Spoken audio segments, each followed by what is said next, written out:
What's up, beautiful people? Welcome back to part 5 of our Pokemon Amethyst walkthrough. In the previous episode, we took on the second gym leader Stella, and earned our second gym badge. We did have to complete quite a tricky puzzle in the library in order to battle her. We also unlocked the mining ability. I did give you guys a little tip on how to make a lot of money really quickly with that. And then we also made our way to the daycare, where we left 2 Pokemon to get trained up by the daycare keepers.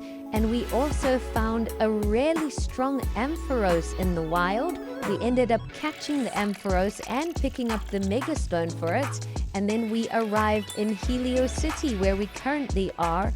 We're going to explore the entire city in today's episode and hopefully take on the 3rd gym leader and earn our 3rd gym badge. Helio City does look like quite a big city. It's probably the biggest city that we have found in the game so far. And we've just made our way to the top of this building. There's a rooftop with a few vending machines. So we spoke to everyone and picked up a few items and bought a few drinks from the vending machines. We've now made our way into a house, and we've just received HM Rock Smash. So we did get HM Cut in the previous episode, and now we have just received Rock Smash. So if we can defeat the gym leader in today's video, we should be able to unlock that ability. There are also a few people offering services and items if you can give them Poke Chips, so you might want to explore those options if you'd like. And there was also an interesting building that we missed, so we're going to go and explore that last. I first want to just chat to everyone in the houses. Here we've made our way to a house on top of the hill, and there's a girl who will give you an item if you jump over ledges 100 times. So I think at this point we only jumped over 36 ledges, so we quickly caught up to 100, and then we spoke to her again and she gifted us an air balloon. So we have completed that little side quest too. We're now entering the Pokemart, and there is a little quiz there. If you chat to the guy, he will gift you some extra Pokeballs, but unique ones, so you definitely don't want to miss that. I think he gave us some quick balls and timer balls. And now we have entered what looks to be another trainer house, where we're going to have another competition. The last one we entered and won, and we got a really awesome prize. So I'm curious to see what prize we will get if we win this.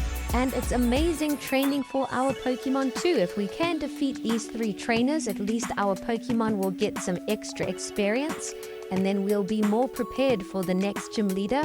And as you can see, we do have our Gyarados now. It is a bit underleveled, but we did defeat the first trainer. And our team is definitely getting stronger, that's for sure. I do want to try and evolve our Pichu into a Pikachu. I think Pikachu will give us a little bit more of an edge against the gym leader. I'm not sure what type of Pokemon the gym leader uses, but if we have more evolved Pokemon, it can only help. These little battle competitions are quite tough. I do recommend that you stock up on revives and potions before you take them on, because in the last one we used a couple revives, and in this one we did the same. We did whatever we had to get the W. So hopefully we can win this one. Things are looking really close. We have used revives and potions, and it looks like we're going to get the W. We knocked out the final Pokemon. Now it's just to see what the prizes are. We got a number of prizes in the last competition. And again, we get a whole bunch of cool gifts, and we get a bicycle. That is an amazing gift. We're going to need that bicycle for sure. And our Pichu has just evolved into Pikachu. We were just speaking about that, so that's awesome. We did go and heal up our team after that, and now we're going to try and take on the gym leader. If we can get the 3rd gym badge, that will be amazing. As we enter the gym, there's a bit of a gym puzzle, so you can see there's a whole bunch of cast forms everywhere, and you can interact with them, and it will change it from like low tide to high tide kind of thing. So you can only reach certain areas when the water's down, or when the water's up. You have to try and figure out what to do there. So do follow along, and we'll show you exactly how to work it out. It did take us a bit of time, but we got there in the end. I do enjoy these gym puzzles. It does make you think a bit and they can be quite tricky. So it is a bit of a challenge, but that keeps things fun and interesting.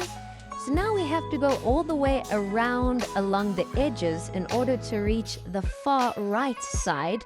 And once you reach this side, then you're pretty much on the right path. So we are almost there. We can actually see the gym leader right there. There's also a slow bro that will take you back to the beginning, so you don't have to go all the way back.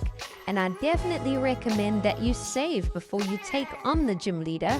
The gym leader's name is Raine, and the first Pokemon she sent out was Pelipper. But now she has swapped in Helio, so it looks like she uses multiple types. She doesn't stick to just one type. And Helio is quite a weapon. You have to be careful of Helio. It's pretty strong. And it looks like Gym Leader Raine is also using potions to try and keep it in battle. So it knocked out our Charmeleon, but we did cause quite a bit of damage. Our Trapinch finished it off. So one Pokemon down, 2 to go.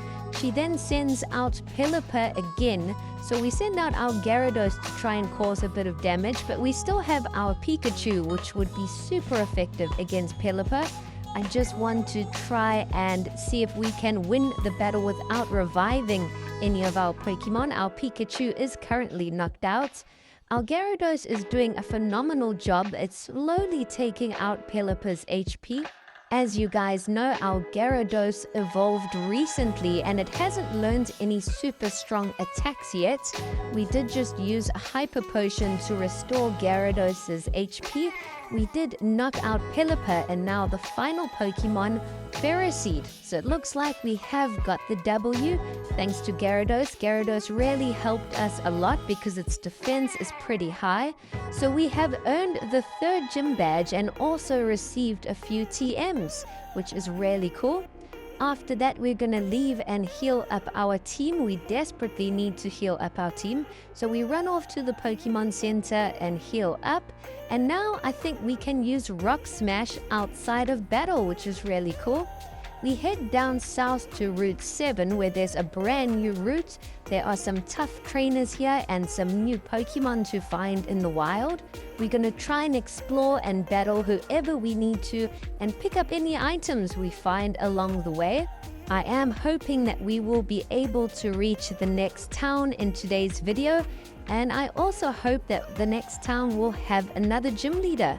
If we can get the 4th gym badge in the next episode, that will be absolutely insane. We finished exploring the routes down south. We made our way back up to Helio and now we are heading west. And as you can see, we opened up the Dex Nav and there are some interesting Pokemon that you can find here. There is also this longer grass which could have double battles, so do be aware of that. We're going to try and explore the area and avoid any trainers that we can. So we are also using repels so we don't battle too many wild Pokemon. But we find a scientist at the end of the route and battle him. We then come to a signpost. It looks like there's a rock on the right side, so we can't proceed that way until we have strength. But we found a cave going down on the left-hand side. So it looks really interesting. We're going to see where this cave takes us. And we come out in some creepy, foggy area. And as you can see with the Dex Nav, there are some awesome ghost-type Pokemon here. We also find a key, so I'm guessing that's the key for this mansion. That looks super creepy, so I'm guessing this is like a haunted mansion or something. We do catch a wild Phantump, which is an awesome ghost type. I really like Duskull, so we'll see what else we can find. Even if we can get like a Ghastly or Haunter, that will be amazing. We find a nurse outside the mansion who will heal up our team, so you might have to go back outside to heal up every now and then. But now we've entered the mansion and it's kind of like a maze. There are loads of wild Pokemon about too. We just caught a Misdreavus and here are some of the others that you can find. And there's also a storeroom there, but the door is locked. So we're going to have to try and find out how we can open that door. Whilst exploring the mansion, we also found a notebook on the desk. So we are going to try and read any notebooks that we find. They might give us some clues. And we also just encountered a Mimikyu, which was a really tough battle. We did skip a lot of the attacks, but we did catch Mimikyu in the end. I know there are a lot of Mimikyu fans out there, so if you do want to add Mimikyu to your team, now is the chance. Before we proceed upstairs in the mansion, we quickly go back out to heal up our team. We're going to go downstairs first and see what we can find, and then we'll try and go upstairs. So we make our way downstairs and we find another notebook and some more trainers to battle. We also picked up an escape rope, and now we have found a machine with a switch. So we did end up flipping the switch. I'm hoping that has unlocked a new area. And now we have made our way upstairs, where again we find another diary journal. We also pick up a TM, and then we drop down the ledge. And it looks like we have arrived in a new little area. We flip another switch to get out of there, but it looks like there's also a gate to the south of us there. So we go and battle another trainer and find another switch. And now we're going to head back upstairs and see if there's anywhere else that has opened. We go down and west, and yes, it looks like this area has just been unlocked now. So we go around, find another diary and another trainer to battle, but we did try and avoid this trainer. And then there is a staircase going down where we go and pick up a Sable Knight. So that will Mega Evolve Sable. We go back upstairs and drop off the cliff where we find a machine to switch. We then jump off another cliff and we arrive in this brand new area. We read another diary and it looks like we're getting close to where we need to. There is a blocked off door here, but we activate another switch which opens it. We find yet another diary, and there's also a staircase there, but I first want to try and explore the rest of this area. We pick up a Destiny Knot item and make our way upstairs, and here we find the storage key. So it looks like we are back where we started. There is another switch machine to open the final gate, and I'm really curious to see what is inside the storage room.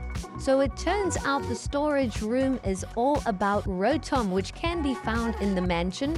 So we did go on the hunt and find and catch a Rotom, and then we're going to go all the way back to the storage room. And when you enter the storage room and you put Rotom in the front of your party, you can actually go and read the book and you can convert it into any of these appliances. So we have decided to transform Rotom into the mower form, which is electric and grass, because we don't have a grass type on our team yet. But we've completed that whole little side quest, which was a lot of fun. And we do have Rotom on our team now, which is really strong. So we will test it out and see if we want to keep it on our team or not. And we've just also encountered a Slowpoke and caught that. So that is also a really cool Pokemon. Slowking is one of my favorites. And we just picked up a King's Rock item which can be used to evolve Slowpoke into Slowking. We explore some of the route and pick up another TM, and then we make our way up north, which kind of reaches a beachy area. So we're going to explore everything and see where it takes us. We pick up a super potion and then head down to the beach. It looks like there is a house there, so we're going to go and explore and see what's inside. I've also just shown you there quickly what Pokemon you can find with the Dex Nav. And it looks like Eric is here too, so we go inside the house and chat to the fisherman, and he gifts us a good rod. So yes, we can now fish and catch better Pokemon. And when you come and chat to Eric, he says if you have caught 10 fish, I think, with any rod, he will gift you an item. So we are going to go and try and catch a few more Pokemon and see what he gives us. You don't actually have to catch the Pokemon with the Pokeball, but as long as you catch them and battle them, it counts. But now we have made our way back to the little area, and we have decided to use our good rod in order to catch this unique Corsola. It can only be caught in this area. So I did jump back quickly just to show you guys. Once you get the good rod, you can actually go and catch that Corsola.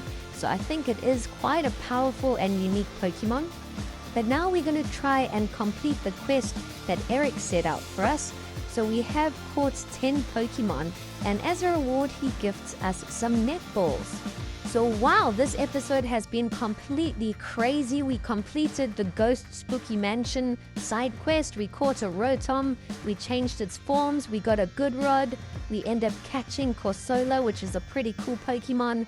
We ended up completing our little fishing side quest, and now we are battling Eric again for another rematch. This episode has been a lot of fun. We just knocked out Eric's Eevee, and now he has sent out a Fluffy, so that's pretty cool. His Mareep has evolved, and as you can see, his Rookidee also evolved into a Corvisquire, but our Trapinch knocked it out quite easily. We get a Macho Brace as a reward, and now we have arrived in the next city, which is even bigger than the previous one. This is definitely the biggest city in the game, and it looks like there is loads to explore here, so we're going to have to do that in the next episode. I think it's going to take us a full episode to try and explore everything. And we also come across Champion Celine again. It looks like there is a gym leader here, so we are going to try and get the gym badge in the next episode. So that's really exciting. There's a lot to look forward to. Eric and Champion Celine finish off showing us around town, and then they head off on their way. We make our way to the Pokemon Center so we can heal up our team. We then chat to all the people in the Pokemon Center. We do get a unique item from the sky, and in the next episode we'll continue exploring. Thanks for watching.